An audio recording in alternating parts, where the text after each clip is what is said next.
حضرت نانوتوی رحمۃ اللہ علیہ کے زمانے میں ایک پٹھان طالب علم تھا، وہاں پڑھتا تھا، وہ اللہ کا بندہ کسی لڑکے پہ عاشق ہو گیا۔ پٹھان بھی یہ مرض ہو جاتا ہے، اللہ ہدایت دے۔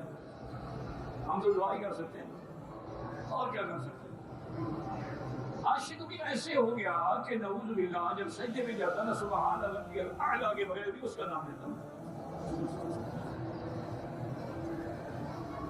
اب وہ ایک دن بیٹھا ہوتا رہا کہ یا اللہ میں کیسی محبت ہے، میرا تو دین بھی گیا، ایمان بھی گیا، نماز بھی گئی، ماں باپ نے مجھے پڑھنے کے لیے بھیجا اور میں عاشق میں مبتلا ہو گیا۔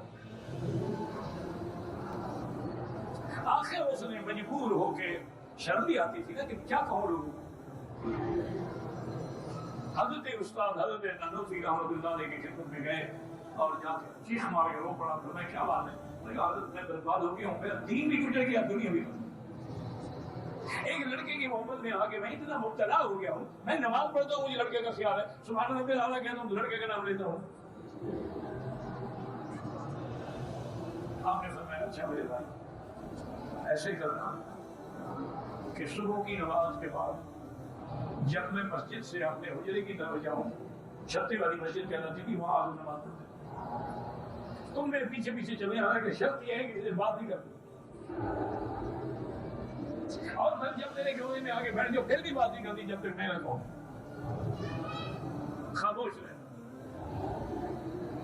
صبح کی نماز پڑھی، حضرت استاد چلے، وہ بھی ان کے پیچھے پیچھے چل پڑا، حضرت کمرے میں آگے بیٹھے، حکم تھا کہ بات تو کرنی نہیں، آپ چپ کر کے بیٹھا ہوا۔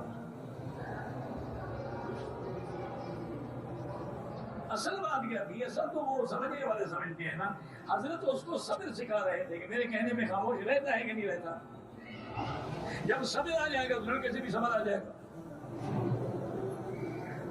کافی دیر کے بعد دیکھتے رہے، پھر اس کو بلایا کہ میرے شاہ کے قریب ہو جاؤ، اور وہ لکھتا ہے کتابوں میں کہ آپ نے میرے ہاتھ کے اوپر ایسے ہاتھ رکھا اور فرمایا 3 دفعہ توبہ استغفر اللہ پڑھو۔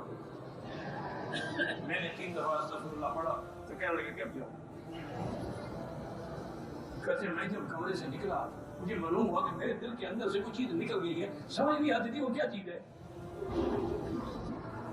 سامنے آیا وہی لڑکا کھڑا ہوا تھا، مجھے سمجھ نہیں آیا کہ کون لڑکا ہے۔